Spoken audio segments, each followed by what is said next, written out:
Wafer બનાવવાની. હાલો wafer બનાવવાની.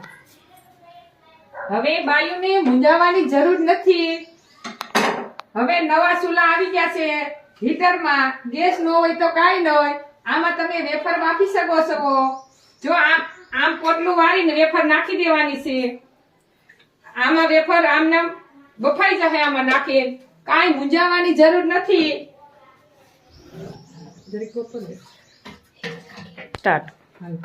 જો આ હીટરમાં વેફર બફાઈ જાય, આમાં આપણે ચૂલાની કાંઈ જરૂર નહીં પડે.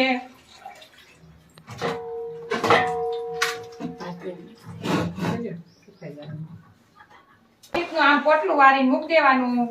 કાંઈ કોઈ બાયુને આપણે હેરાન થવાનું નથી. બાટલો ન હોય તો કાંઈ ન હોય, આમાં તમે વેફર હીટરમાં બાફી શકો છો. કેવી રીતની વેફર બનાવી ને કેવી રીતનું કરવું, જામ પોટલું વાળીને જામ કરીને વેફર બંધ કરી દઈશું. આપણે બોલો તો ખરા. જો ફટાકડાની ફટાકડીની ગાંગડી લઈ બસ આવી રીતે આમ ફેરવી, બધી રીતે સારી રીતે ફેરવી દેવાની. પછી બહાર કાઢી નાખવાની અને હલાવી નાખવાની. હલાવી આવી રીતે નિતારી આમાં નાખી દેવાની. આપણે આ ચૂંદડી લીધી છે, જેમ બને એમ આછું કપડું લેવાનું. તેમાં આપણે આ બધી વેફર સમાઈ જશે.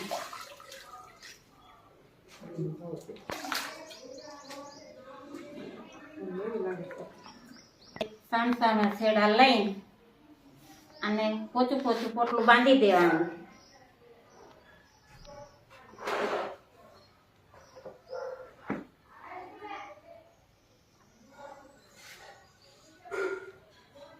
આમ કરવાથી તમારે ઝારામાં કાઢવી ના પડે, વેફર તૂટે નહીં અને સહેલાઈથી આપણે બાફી શકીએ. નવા ચૂલાનું સ્વાગત કરી છે. આવી જાઓ જોવા માટે. આપણે આમાં મીઠું નાખી દઈશું.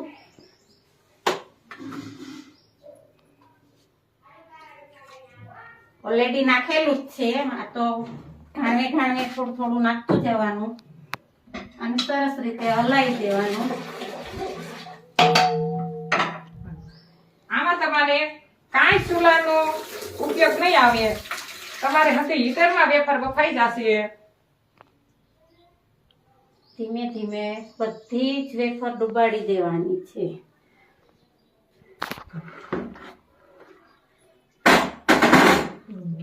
આમાં તમારે હંધે વેફર જામ બફાઈ જશે. તમારે ચૂલાની ગેસની